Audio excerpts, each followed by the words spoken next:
Bom dia, professores e professoras do campo.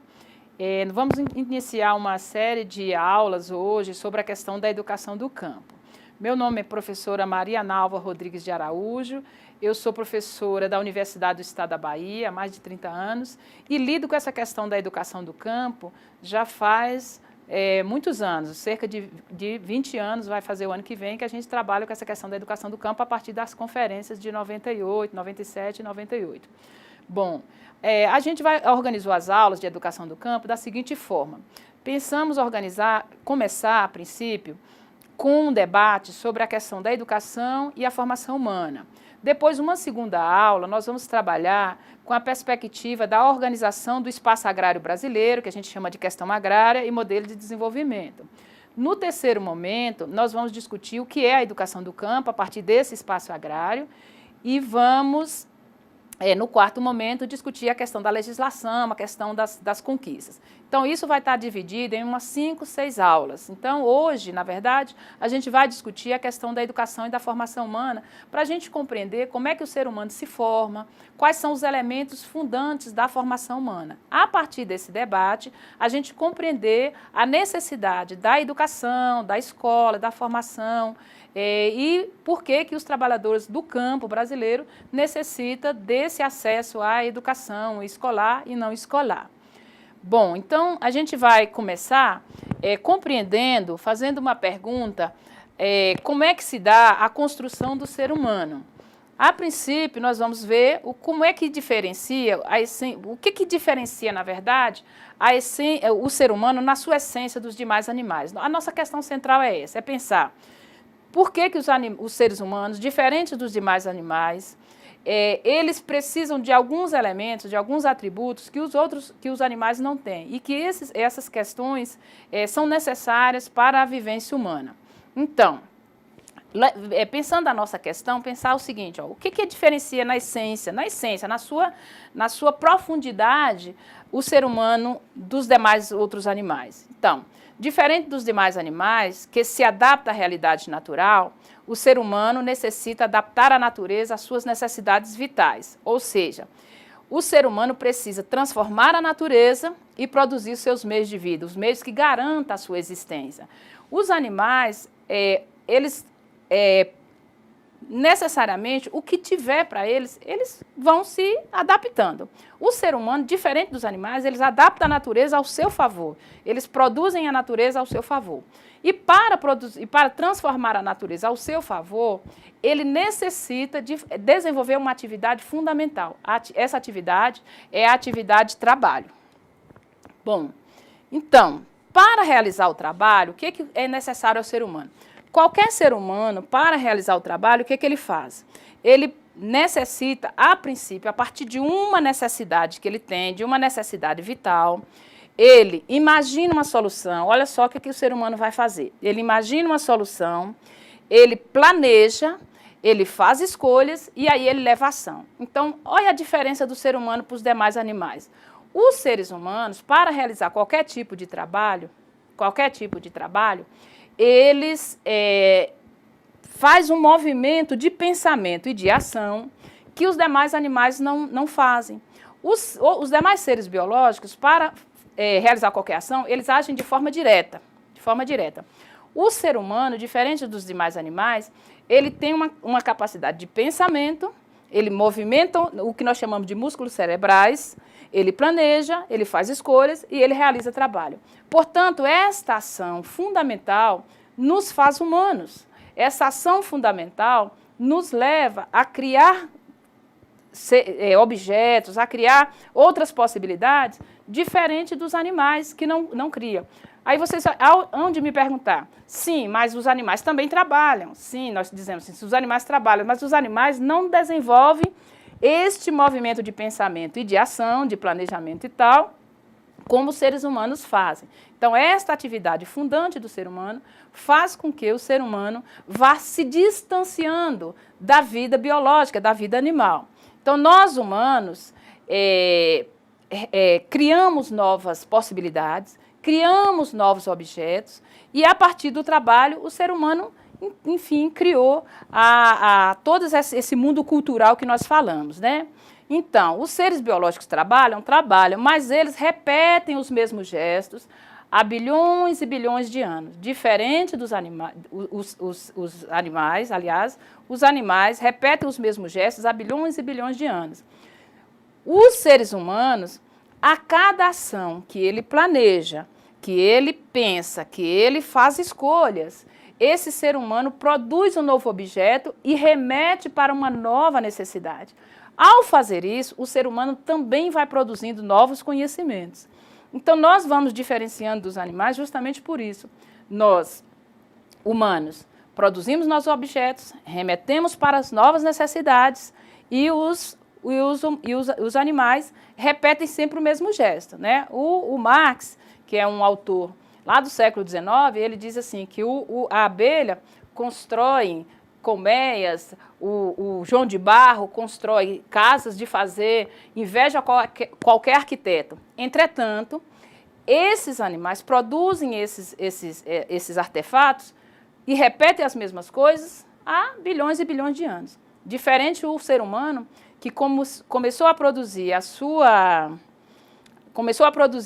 moradia de uma forma, né, embaixo das cavernas, né, na história da humanidade, e hoje já produzem arranha-céus, já produzem outras formas de viver, né? Então, olha, observe como o ser humano, a partir desse movimento de pensamento e ação, de reflexão e ação, ele vai avançando para além dessa vida apenas de se adaptar à natureza como ela tem. Então, como a gente, continuando, a gente explicou para vocês dessa diferenciação entre o ser humano e os demais animais, nós recorremos a Marx, que mostra bem essa diferença quando ele fala que uma aranha executa operações semelhantes à do tecelão e a abelha opera mais que um arquiteto ao construir sua colmeia. Mas, segundo Marx, então, como a gente colocou, é importante a gente pensar sobre essa diferenciação entre o ser humano e os demais animais. A gente recorreu a Marx para mostrar como essa diferenciação se dá, né? Marx explica bem essa diferenciação quando ele diz, olha, o que distingue o pior arquiteto da melhor abelha é que ele figura na mente, ele, o ser humano, né? Figura na mente a sua construção antes de transformá-la em realidade. Aquilo que nós explicamos anteriormente, de que o ser humano, quando vai trabalhar, ele faz um movimento de pensamento, ele antecipa em suas ideias aquilo que ele pretende fazer, né? Então, ele antecipa na mente antes de transformá-la em realidade.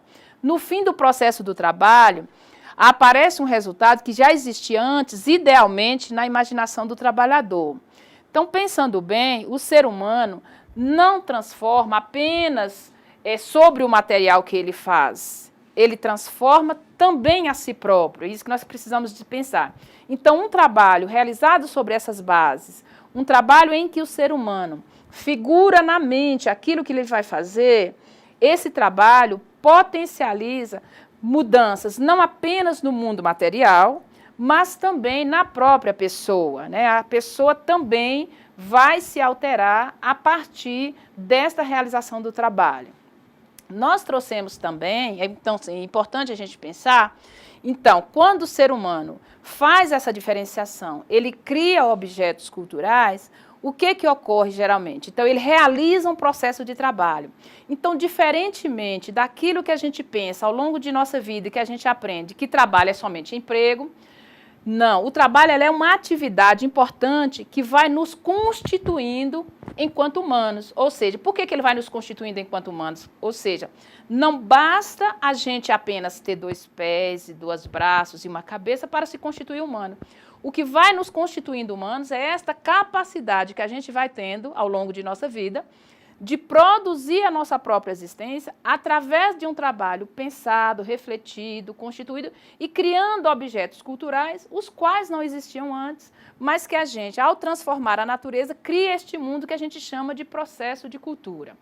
Então, Marx, ao pensar essa diferenciação do ser humano para os demais animais, ele conceitua o que é isso que essa atividade tão importante em nossa vida chamada trabalho. Então, para Marx, o trabalho é um processo entre o homem e a natureza, um processo em que o homem, por sua própria ação, media, regula, controla seu metabolismo com na natureza. Então, nesse processo, o ser humano defronta-se com a natureza como uma de suas forças, a quais ele precisa trabalhar.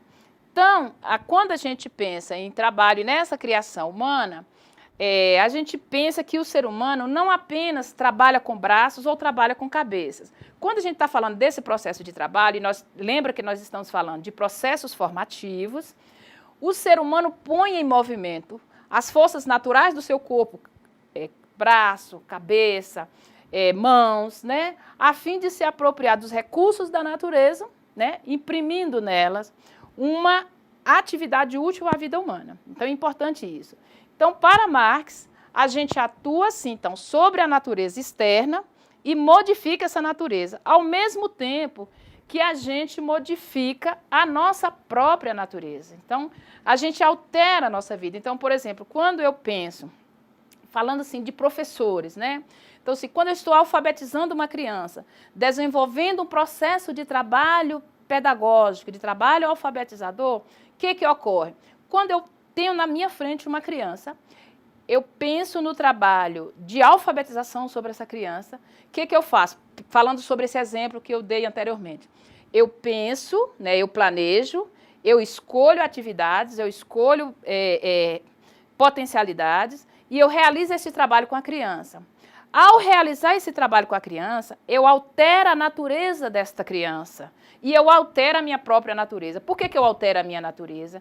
Porque eu não sou mais a mesma pessoa, eu aprendi, eu acumulei outros conhecimentos a partir da realização deste trabalho. Então, este movimento só é possível a nós humanos. Ele não é possível aos demais animais, porque os demais animais, eles agem com a relação direta. Toma lá, dá cá, né? Por isso que nós humanos, ao produzirmos as nossas relações, a gente tem as forças de mediação.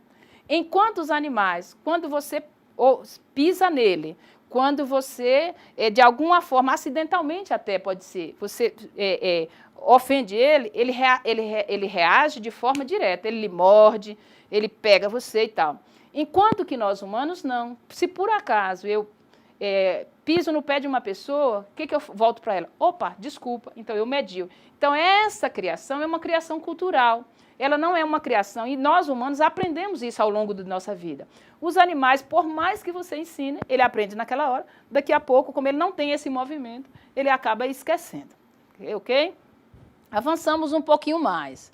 Bom, então o ser humano, isso que nós já dissemos, através do trabalho, ele transforma a si, transforma a natureza, porque ele tem essa capacidade de antecipar mentalmente aquilo que vai fazer, a finalidade de sua ação, né? Então, o ser humano desenvolve ações intencionais.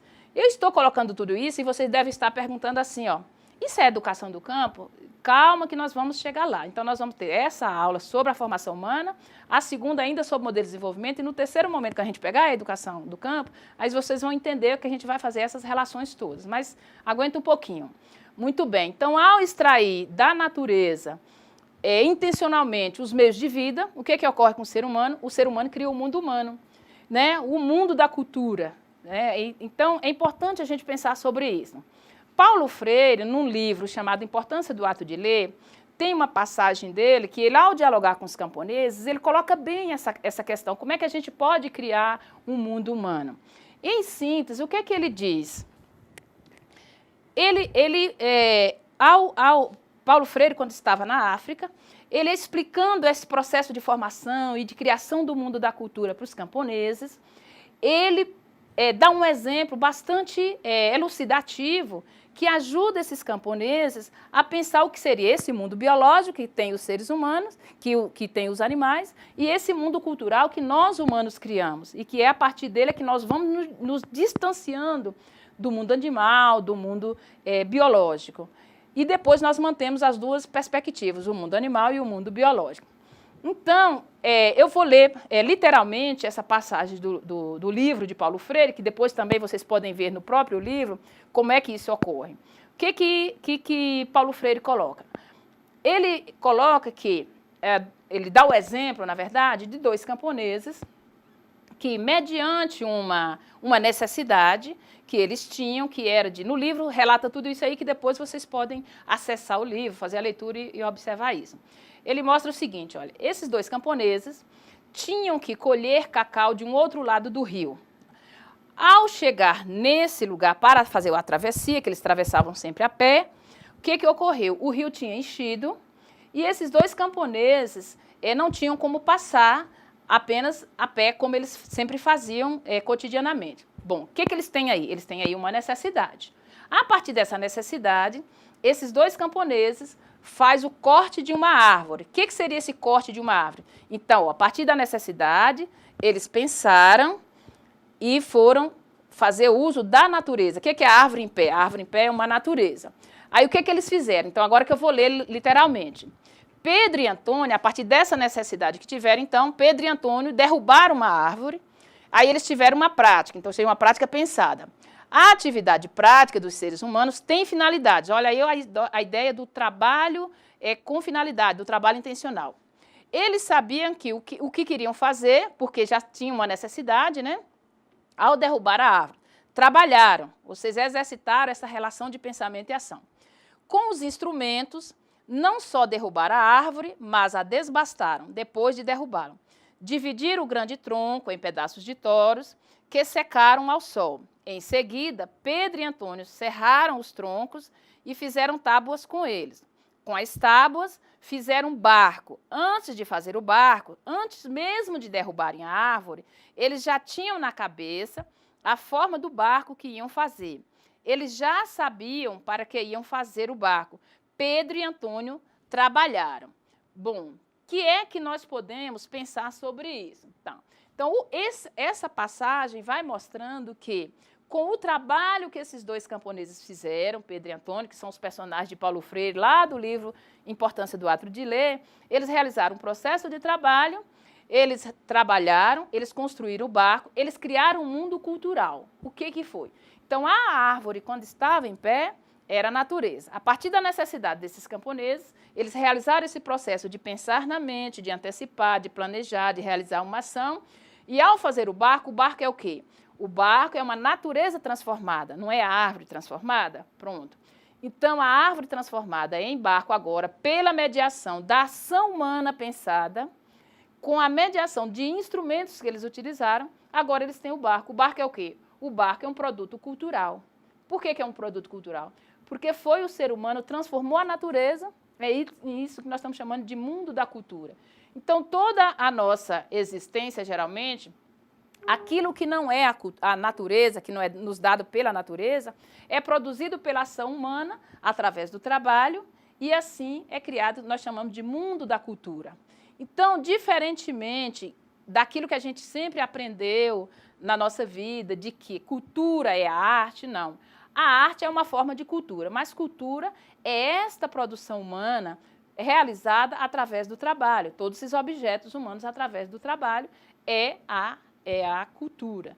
Então, a cultura, a produção da cultura, ela nos diferencia dos demais animais.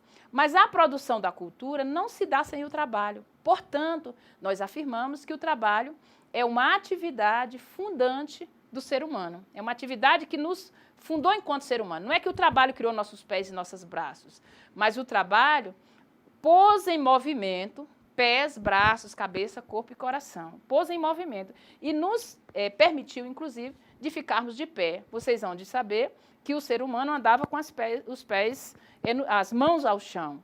E o trabalho para retirar as frutas dos árvores, para coletar frutos, foi colocando o ser humano nessa posição ereta. Então, é por isso que nós afirmamos que o trabalho, ele cria o ser humano, ele dá esta forma a nós humanos, né? Ele dá essa forma e cria todo este mundo cultural. Eu faria um desafio a vocês de pensar aí na sala onde vocês estão, de colocar a mão em alguma coisa que não foi fruto do trabalho. Então, esta atividade fundamental ao ser humano, ela é necessária para a gente pensar os processos formativos e os processos educativos. Por quê? Porque é mediante o trabalho que a gente vai criando, então, as necessidades e o mundo da cultura e, necessariamente, o mundo do conhecimento. Então, pensando essa ideia de que a gente tem culturas, que a gente produz culturas, então nós podemos dizer que nós produzimos culturas diferenciadas, né? Então, por exemplo, nós lá na Bahia podemos produzir determinadas culturas, os camaradas aqui de Minas Gerais diferentemente, as pessoas de outros países, outras culturas diferentes, formas de alimentação, mas tudo isso é a riqueza humana frente às necessidades que vão criando formas diferentes de cultura. Por muitos anos, na história brasileira, nós aprendemos que tinham culturas superiores e culturas inferiores. Hoje, essa ideia, a própria ciência já rompe com ela. Por quê? Porque nós vamos observar que toda a criação humana, ela se constitui cultura, mas ela não tem cultura inferior. Ela é a possibilidade que o ser humano tem de se produzir enquanto humano, né? Culturas. Então, nós produzimos crenças, nós produzimos artes, nós produzimos tecnologias, nós produzimos as instituições, nós produzimos as formas de relacionamento, nós produzimos as religiões, nós produzimos uma série de coisas a partir do trabalho que a gente faz e a partir do mundo cultural que a gente vai criando, tá certo? Avançando um pouco mais, nós poderíamos dizer, então, que o mundo cultural, então, esse mundo que nós vamos criando, aí que vamos entender a questão da educação. O mundo cultural, ele é um mundo que nós criamos como humanos.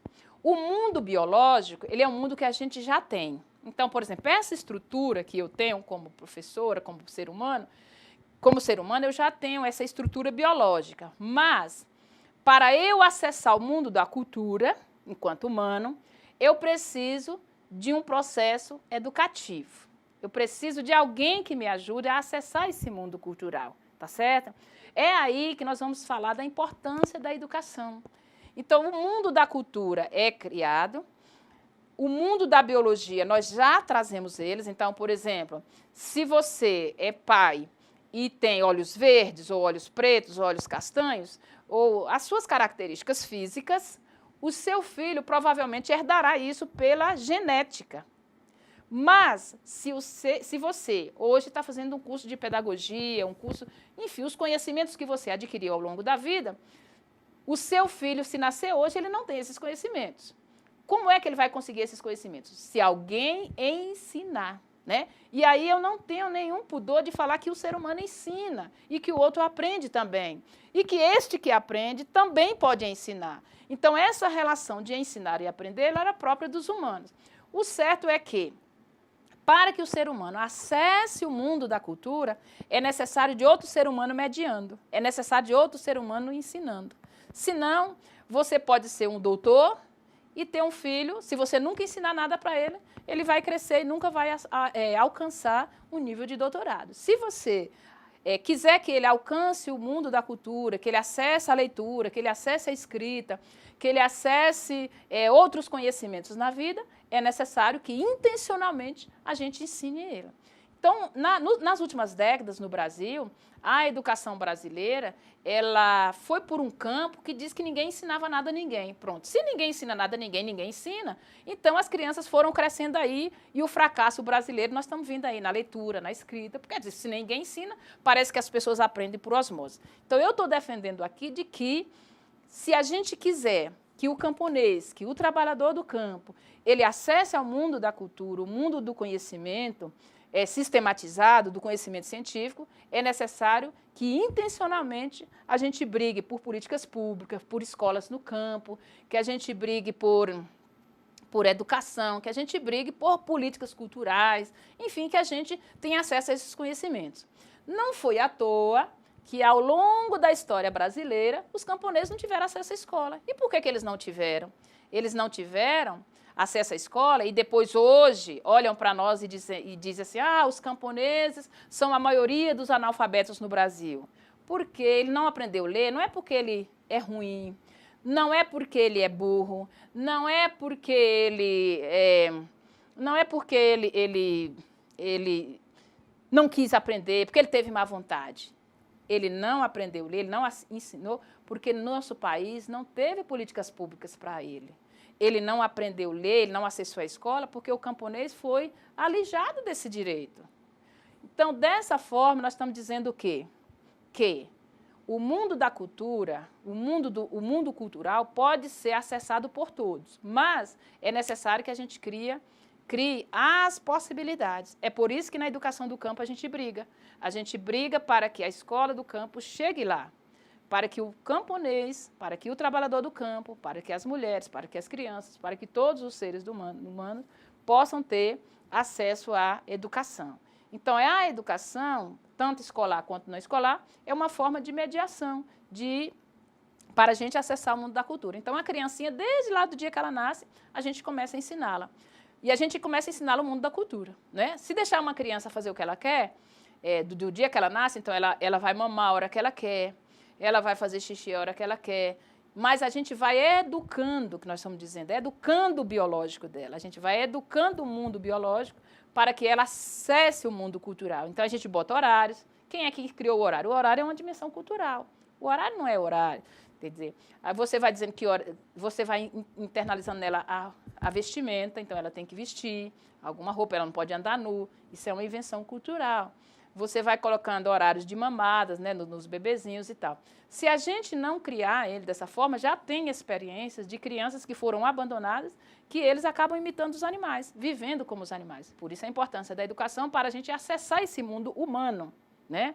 Então, não sei se vocês entenderam, nós temos duas dimensões. Nós temos essa base biológica, que a gente não se dissocia dela, mas a gente educa a nossa base biológica, e a gente tem o mundo cultural, que a gente vai criando ao longo da nossa vida, aprendendo, ensinando, trocando, e que a gente vai acessando o que é o mundo cultural. O que é o mundo cultural? É o mundo humano, o mundo que a gente cria com o trabalho, por isso que essa é a importância do trabalho. Então, é nesse processo que a gente diz que se dá o processo da formação humana, da criação do ser social, da criação do ser humano, né? Enfim. Bom, então, qual é a conclusão deste raciocínio? Eu vou ler no slide para ficar claro a síntese para vocês, né? A conclusão desse raciocínio que nós fizemos durante toda essa primeira parte da aula significa dizer que as características biológicas que nós temos, elas se reproduzem. Aquilo que eu disse antes para vocês, olha, se o pai tem características físicas, isso vai traduzir para o filho da forma genética, o pai, a mãe e tal, então isso a gente vai traduzir para os nossos filhos com a herança genética. Mas ela se reproduz geneticamente. Mas o mundo cultural, ou seja, aquilo que é a criação humana, ou seja, que é isso que nós estamos chamando de mundo da cultura, ele precisa ser transmitido, ele precisa ser ensinado. Então, é aí que nós estamos falando da necessidade da educação como forma de reprodução do gênero humano. Então, com a relação sexual, nós produzimos o filho biológico. Mas com o trabalho educativo, nós reproduzimos agora a nossa humanidade nos nossos filhos. Nós imprimimos a nossa humanidade em nosso filho. Então, ela se dá com a reprodução do ser humano, do ser social, daquilo que o ser humano vai construindo, descobrindo, desenvolvendo. Então, se o processo de produção da existência material do ser humano se dá através do trabalho, a reprodução dos aprendizados, né, dos conhecimentos gerados com o trabalho, se dá com a transmissão de uma geração a outra. Então, é neste contexto que nós localizamos a importância da educação. Avançando um pouco mais. Tá. Então, esta relação de trabalho e educação, ela é uma relação muito nossa, muito dos seres humanos. Os demais animais não trabalham e não se educam.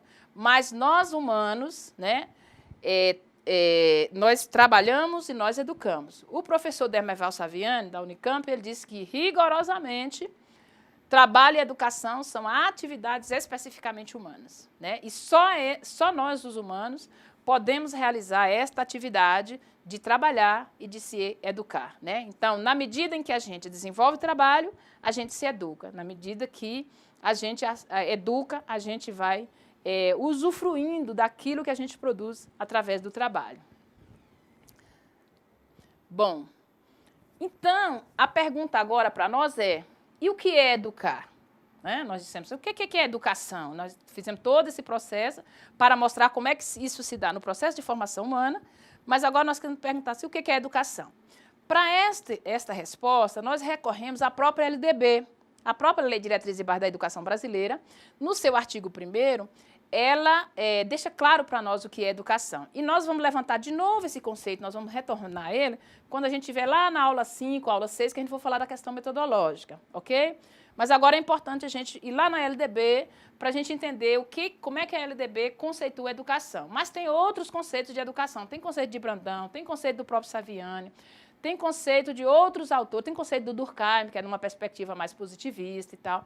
Então, são vários conceitos que vocês já devem ter estudado em outras aulas, em outras disciplinas também. Bom, para a LDB, o que é educação? Vou ler literalmente para vocês. Então, no artigo 1º, a LDB diz que a educação abrange os processos formativos que se desenvolvem na vida familiar, na convivência humana, no trabalho, nas instituições de ensino e pesquisa, nos movimentos sociais e organizações da sociedade civil e nas manifestações culturais.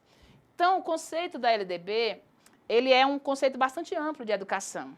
E ele diz onde a educação deve ocorrer, ou seja, a educação deve ocorrer tanto na escola, que é a educação escolar, mas também em outros espaços. Então, é considerado educação todo esse processo formativo que nós fazemos com nossos filhos, desde a vida infantil, desde o dia que ele nasce, e o nosso processo, aí passa pela escola, passa pela igreja, passa pelos grupos sociais, e a gente só termina o nosso processo educativo o dia que a gente se desencarna dessa e passa para outra. É só nesse momento que a educação para. Mas a nossa vida é um permanente processo educativo, né?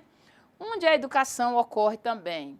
Para Brandão, Carlos Rodrigues Brandão, que é um autor aí da pedagogia, ele diz, olha, ninguém escapa à educação. Um pouco aquilo que o Saviani anteriormente colocou, que a educação ela é um fenômeno, nós podemos dizer assim, constitutivo do ser humano, né? Então, ele diz, olha, a educação está em casa, está na rua, está na igreja, está na escola. De um modo ou de muitos modos, todos nós envolvemos pedaços da vida com a educação, para ensinar, para aprender e ensinar, para saber, para fazer, né? Para ser, para conviver. Todos os dias, todas as horas, a gente mistura a nossa vida com a questão educativa.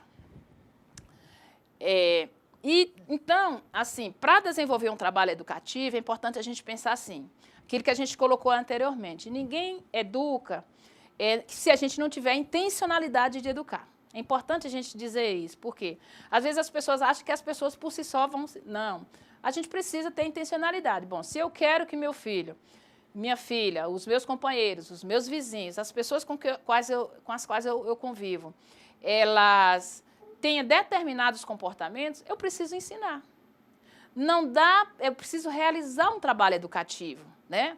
As coisas não vêm por osmose, elas vêm, as crianças aprendem à medida que nós ensinamos, as crianças aprendem à medida que nós damos exemplos, as crianças aprendem à medida que intencionalmente a gente vai conduzindo o processo. Então, é necessário a gente realizar trabalho educativo, né? Muita gente acha que não, que as pessoas aprendem por si só. Não. A educação, para as pessoas, educar as pessoas, é necessário que a gente realize aquilo que a gente chama de trabalho educativo. E o que é um trabalho educativo? A pergunta é essa. Então, eu vou ler também um conceito do Saviani. O que é trabalho educativo?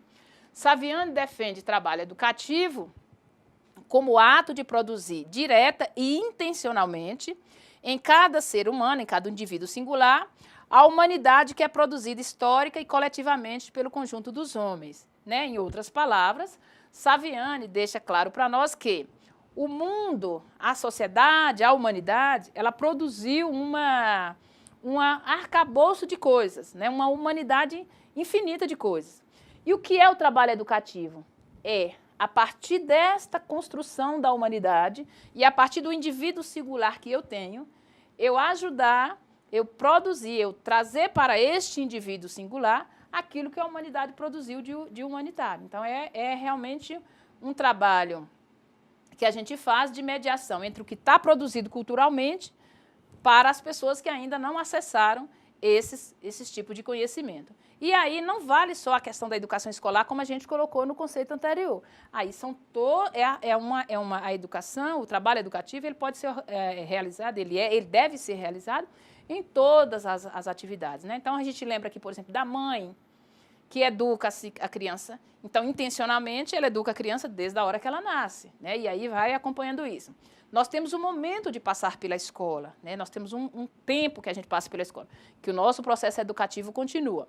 Quando a gente termina a nossa vida escolar, também continua o nosso processo educativo. Ele não se encerra quando se encerra a vida escolar, né? Diferentemente do que muitos acham, que porque formei, acabou o meu processo educativo. Não, minha amiga. O processo educativo, ele continua por toda a nossa vida. Por toda a nossa vida, a gente ensina, aprende, se apropria daquilo que é a infinidade de coisas que a humanidade criou, ok? Avançando, então, para educar, nós precisamos de quê? Também aqui eu recorro a Saviani. Saviani diz que, olha, para educar, em primeiro lugar, a gente precisa identificar os conteúdos que precisam ser assimilados pelos indivíduos da espécie humana. Aí você fala, ai, mas essa professora é conteudista, né? Mas o que nós estamos centralizando aqui como conteúdo, tanto na escola quanto na escola, é aquilo que precisa ser ensinado. Então, eu preciso entender, vamos supor, se eu sou mãe, eu tenho uma criancinha lá, que ela ainda não consegue ficar de pé, e eu quero ensinar ela a ficar de pé, o conteúdo de ficar de pé é esse. Se eu tenho uma criança que eu tenho que ensinar ela a alimentar, pegar no garfo, ajudar a comer, ajudar isso, ajudar aquilo, esse é o conteúdo. Então, é isso que ele está dizendo. Ó, em primeiro lugar, é a identificação dos elementos culturais, dos conteúdos que eu preciso ensinar, né, os conteúdos que precisam ser desenvolvidos e assimilados pelos indivíduos da espécie humana, né, para que eles se tornem humanos, né? E, de outra forma, eu preciso descobrir a melhor forma de fazer isso, que é o método. Então, para educar, duas questões são fundamentais. Uma questão é o conteúdo e uma questão é o método, né? Isso não é só na escola, isso é na escola, isso é na igreja, isso é no movimento social. Enfim, tudo isso nós não educamos se nós não temos conteúdo, nós não sabemos qual é o conteúdo a ser trabalhado e que nós não temos o método, que é o jeito de fazer, que é a forma de fazer esse trabalho. Muito bem. Bom, quanto aos conteúdos, né, é necessário que a gente compreenda quais são o que é necessário naquele momento e o que é acidental, ou seja, o que é principal. Por exemplo, para uma criança que não sabe comer, o principal naquele momento é ensinar a comer. É que ela não vai aprender as outras coisas? Vai, mas é necessário que a gente pense que horas que ela vai aprender isso. Da outra forma, também na escola é preciso fazer isso. Da outra forma, é preciso fazer isso também. Na escola, se eu estou com uma criança, a princípio que não sabe ler, é só para ensinar a ler. Então, qual é o conteúdo para ela? É ensinar a globalização? Não, é ensinar naquele momento, é identificar qual é o conteúdo essencial naquele momento. É a leitura, é alfabetizar. Então, identificar o conteúdo que é essencial, o que é acidental, o que é principal, o que é secundário, o que é fundamental naquele momento, o que seria só um acessório, né? Tanto na escola quanto na vida.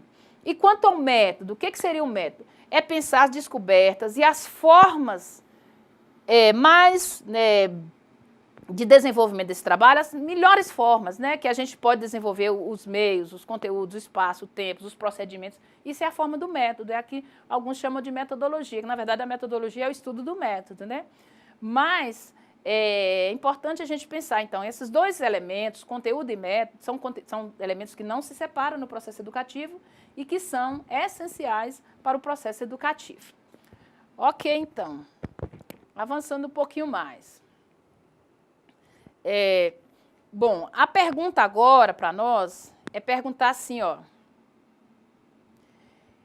o que é que ocorreu, qual é a educação que nós temos nessa sociedade e por que os trabalhadores, ao longo dessa história que nós temos, ele não acessou a escola? Pensando agora na educação escolar, né? Vamos agora recortar para a educação escolar, para a gente depois pensar também a educação do campo. Então, a pergunta é, qual é a educação que nós temos, em que modo de produção nós educamos? Então, é importante a gente pensar sobre isso. O modo de produção que a gente tem é o modo de produção capitalista, né?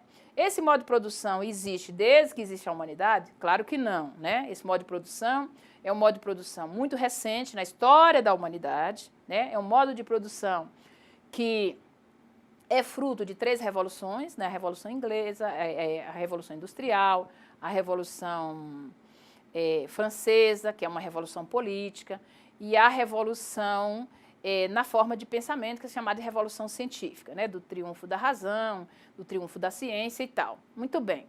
Então, esse é um modo de produção capitalista em que se triunfou a sociedade capitalista com a introdução das máquinas no processo produtivo, com a revolução industrial, acirrou a divisão social do trabalho, que os artesãos perderam os instrumentos, né, a perda dos seus instrumentos de trabalho, né, passaram a vender a força de trabalho para outro.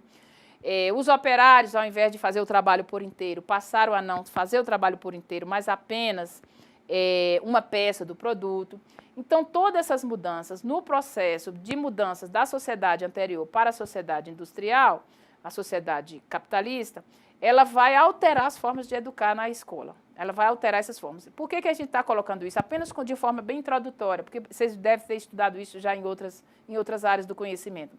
É só para a gente pensar qual é a escola que nós temos e por que as classes dominantes nesta sociedade não socializam o conhecimento escolar. É importante a gente pensar sobre essa questão. Por que nós hoje no campo ainda precisamos brigar para ter a escola? E quando tem a escola, precisamos brigar para não fechar a escola?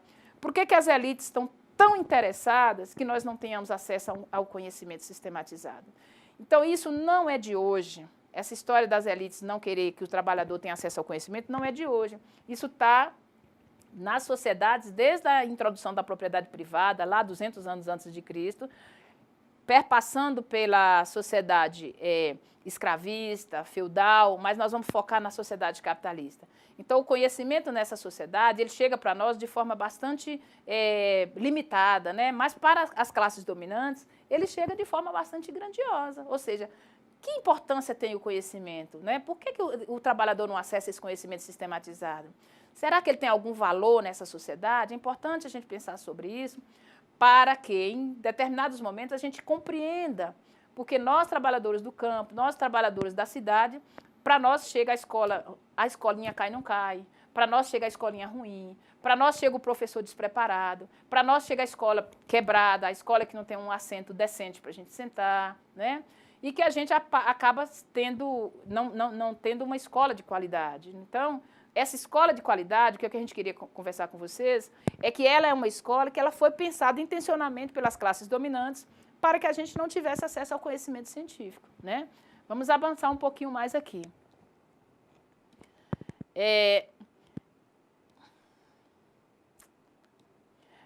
Então, quando as classes dominantes ascendem ao poder, eles acessam uma proposta educativa pensada pelos pensadores burgueses, que ajudam, que mantêm, que pensam a sociedade burguesa.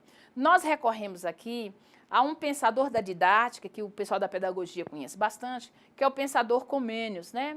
E Comênios, a partir desta perspectiva de uma escola de massas, que é a escola capitalista, ele vai pensar o seguinte, olha, é importante a gente lembrar assim, ó, a Revolução Industrial, ela traz uma demanda para uma escola e para uma formação com os trabalhadores. Muito bem. A sociedade anterior, a formação de uma pessoa, ela levava anos, porque essa pessoa conhecia o mundo de forma bastante geral. Então, essa pessoa ia para o mosteiro, encontrava com o mestre e ficava lá anos e anos e anos estudando. A escola capitalista, ela requer um trabalhador, ela requer a escola não, desculpe. A indústria capitalista, ela requer um trabalhador não muito escolarizado, mas ela requer um trabalhador que minimamente tenha disciplina, que saiba trabalhar em conjunto e que tenha um mínimo de conhecimento. Nós chamamos de migalha de conhecimento. Então, esta demanda ela vem da indústria, da Revolução Industrial, esse trabalhador em massa. Então, esse trabalhador em massa, ela vai exigir uma escola de massas também. Então, na Revolução Francesa, a burguesia vai defender o direito à educação escolar, não porque eles são bons para os trabalhadores, eles vão defender porque no mundo da indústria eles vão precisar desse trabalhador. Eles vão precisar desse trabalhador minimamente escolarizado. Por isso que eles vão defender a chamada escola pública, de massas, como direito e tal. Muito bem. Então, quem fundamenta isso? Nós trouxemos aqui alguns autores que dão essa fundamentação para a gente pensar quem é que pensou e onde é que a classe dominante bebe, teoricamente, para fundamentar essa escolinha cai não cai para o trabalhador. e criar uma escola de qualidade para as classes dominantes. Então, vamos pensar sobre isso. Então, Comênios é um autor que expõe a arte universal de ensinar tudo a todos. O que esse Comênios propôs? Que ele é da didática, na verdade, ele pensou essa forma de organização da escola, a questão do livro didático, um livro que ensina tudo a todos e tal, tal. Então, ele propôs uma escola que, na cabeça dele, e que é a escola que nós temos hoje, se a gente olhar a Didática Magna de Comênios, que é a sua obra máxima, que é importante a gente ler, foi produzida lá no século XVII, mas é importante porque ela tem incidência hoje, na escola de hoje, a gente vai observar que Comênios fez o quê? Ele propôs uma escola organizada em classes escolares. Aí você vai me perguntar, sim, mas a classe escolar não já existia? Não, claro que ela não existia, porque o mestre estudava diretamente com o seu senhor, então era 1 para 1. Comênios propõe uma classe onde um professor atua junto a 40 alunos. E aqui na educação à distância nós estamos atuando frente a milhares de pessoas, que já é avançada, mais do que isso, né? Muito bem. Comênios defendeu ainda um acesso a um saber mínimo universal, padronizado e público, ou seja, todo mundo tem que ir para a escola, de forma universal, de forma pública. Olha a escola pública que nós temos hoje. Às vezes a gente pensa, isso é uma invenção de quem? Isso está lá no século XVII, na Revolução Industrial. Muito bem. Comênios propõe ainda uma escola que ensine as letras, propõe uma escola que discipline os corpos para o trabalho. É importante a gente pensar sobre isso, porque o trabalhador lá da sociedade feudal, o corpo dele era para trabalhar a escolha do tempo como ele queria, né? Era o tempo que dizia, era a natureza, né? Era isso que dizia que hora ele trabalhava. A sociedade capitalista, com o advento da indústria, a indústria tem o quê? A indústria tem um relógio, ela tem a entrada, ela tem a saída, a pessoa tem que ficar de pé, a pessoa tem que levar o ritmo da máquina. Então, tudo isso, você vai precisar disciplinar seu corpo. Quem foi convidada para fazer isso? Ganhou um pirulito quem falou que é a escola. É a escola que faz isso. Nós disciplinamos as crianças para aprender a obedecer, nós disciplinamos as crianças para aprender a obedecer às ordens, para ficar sentado horas e horas, para fazer a mesma coisa tempos e tempos. Isso tudo a gente prepara a criança para entrar no mundo do trabalho, tá certo? Comênios também pensou uma educação para os proprietários e uma educação para os não proprietários. Olha aí a chamada escola dual. Então, hoje, quando as classes dominantes criam escolas de excelências para os filhos dos dominantes e a escola cai não cai para nós, está claro para nós que eles recorrem a esse fundamento, que esse fundamento não é por acaso, esse fundamento tem um fundamento na sociedade burguesa, tá certo? A outra proposição de Comênios era educar para pensar com a razão, porque naquele momento histórico vivia um pensamento mitológico muito grandioso e tal, então e propôs também qualificar os cidadãos, segundo ele, né, de segunda ordem. Quem que ele chamava de cidadão de segunda ordem? O trabalhador. Esse era considerado de segunda ordem, porque não tinha propriedade, porque era um ninguém, porque não tinha, era um sem nada, né? Para educá-los, para desligar da religião, que era muito forte na sociedade feudal, desligar dos mitos, desligar das superstições e trabalhar e se desligar da irracionalidade. Então, esse fundamento, ele é complementado também com outro fundamento de um autor também um autor burguês, chamado John Locke. O que eles pensavam? Eles diziam que a escola era para aquelas classes que, lá na sua origem, né, a escola burguesa, a chocola, né, que é lá da sociedade grega, era para quem não tivesse o trabalho, que eram as classes ociosas na sua origem. Quando pensa a escola na sociedade capitalista, os capitalistas vão pensar a escola para a classe trabalhadora, mas, ao mesmo tempo, eles vão ficar com um dilema. Eles vão dizer assim, como pensar uma escola, já que, tradicionalmente, a escola a forma de educação vem só para aqueles que têm tempo livre, para pensar, para fazer o diletantismo, para filosofar, para pensar no além. Como pensar a escola para uma classe que, segundo eles, já estavam embrutecidos pelo trabalho. Né? Então, esse foi o principal dilema, né? Pensar uma escola para aqueles rudes, embrutecidos pelo trabalho. Né? Ou seja, então foi preciso pensar essa escola, pensar a questão de avaliação, pensar os aparelhos de controle, né? Por isso, quer dizer, se essa classe não está preparada para a escola, então nós precisamos controlar, nós precisamos mandar, nós precisamos disciplinar. Então, foi pensada essa série de coisas que nós temos hoje na escola, que controla esse indivíduo que aparece na escola hoje, né? Então, tem tensões muito grandes na escola. E daí, então, a classe burguesa vai pensar qual é a escola, né? Qual é o tipo de educação que vai ser dirigida a esses que eles chamam de embrutecidos pelo trabalho, que na verdade é o trabalhador, né? Eles vão pensar sobre isso.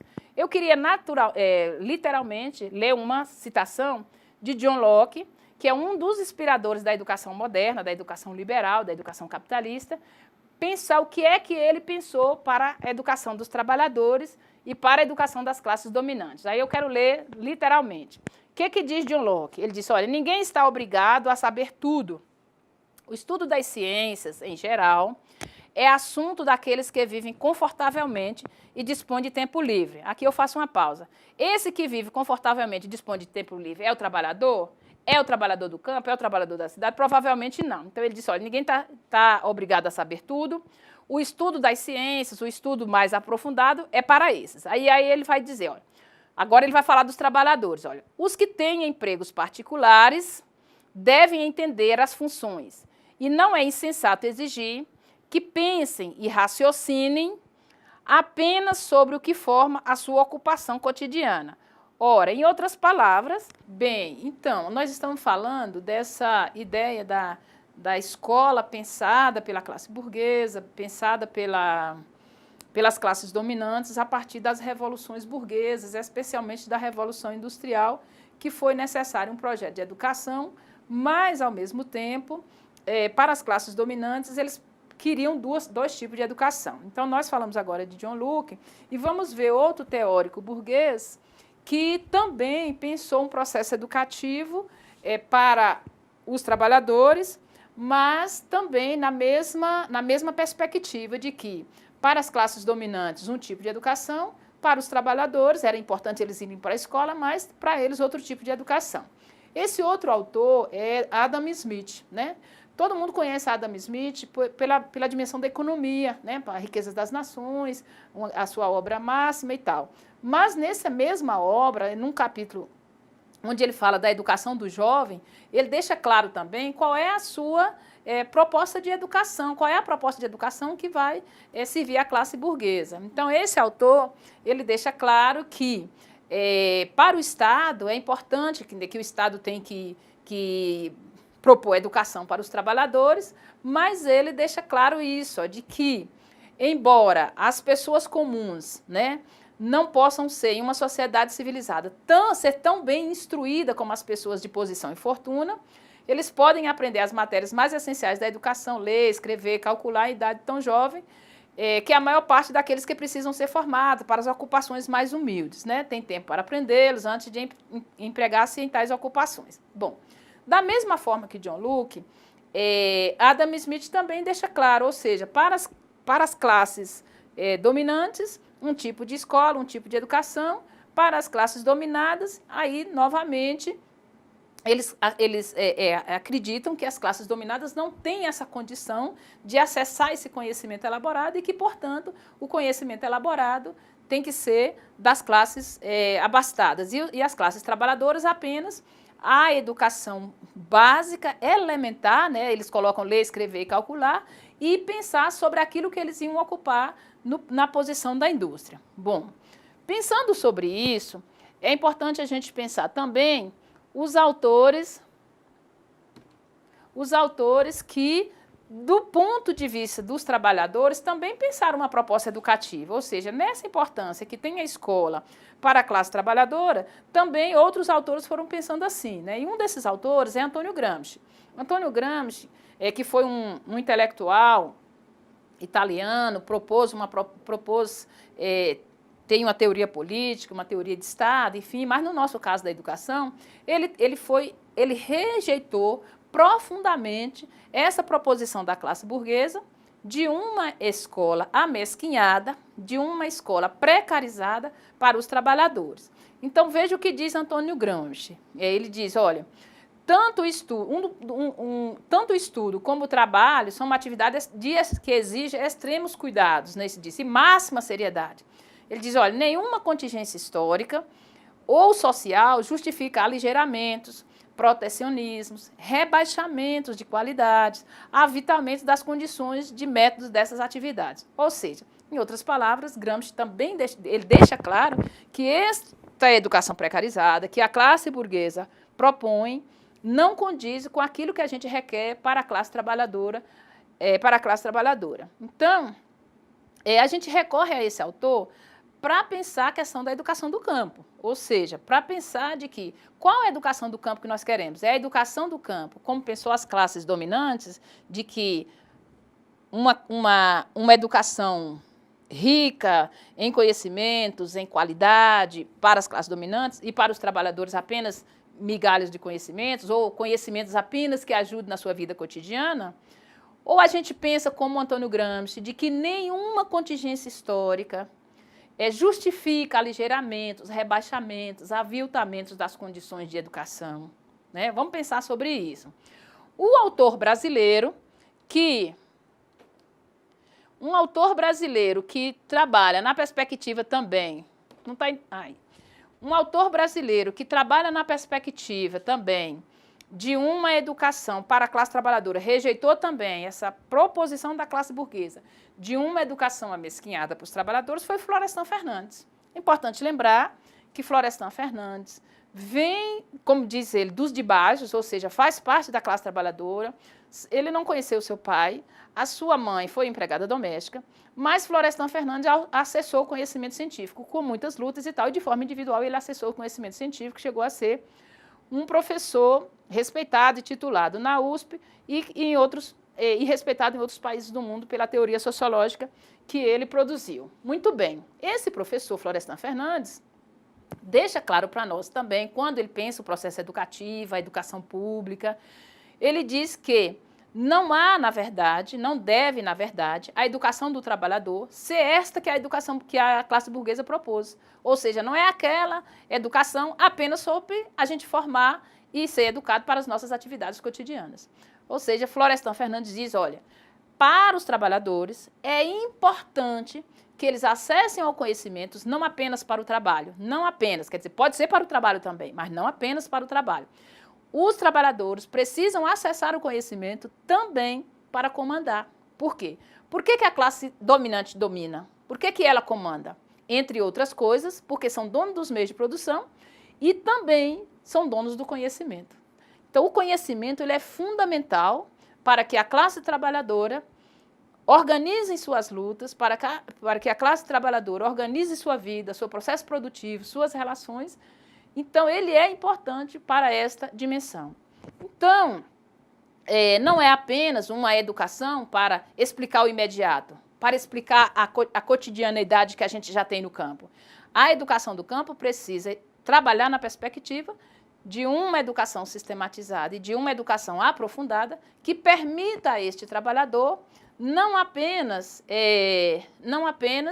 entender o imediato, mas entender o imediato e entender também o mediato e o imediato e do próximo e do longe, entender a sua realidade, mas entender as realidades mais distantes, de entender a história, de entender todo esse contexto.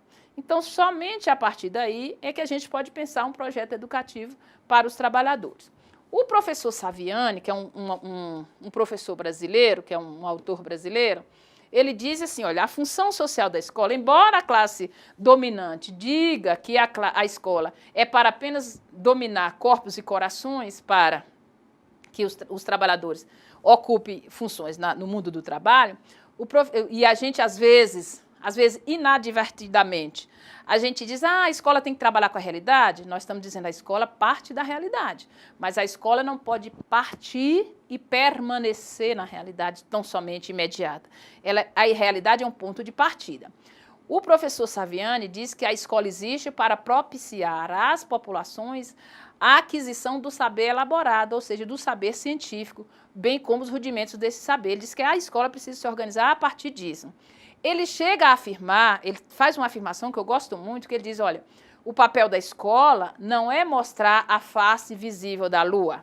O papel da escola é mostrar a face invisível, ou seja, o papel da escola é mostrar aquilo que as crianças, os jovens e os adultos ainda não conhecem. Ou seja, Se for para a escola trabalhar com aquilo que as pessoas já sabem, não tinha função ter a escola. Para que a criança vai ficar na escola fechada, naquele lugar, o adulto e as pessoas, para saber o que elas já sabem? Então, ela tem uma função, a escola tem uma função. E essa função da escola é mostrar aquilo que a gente ainda não domina, né? Então, por isso que ela precisa se organizar a partir desta ideia, né?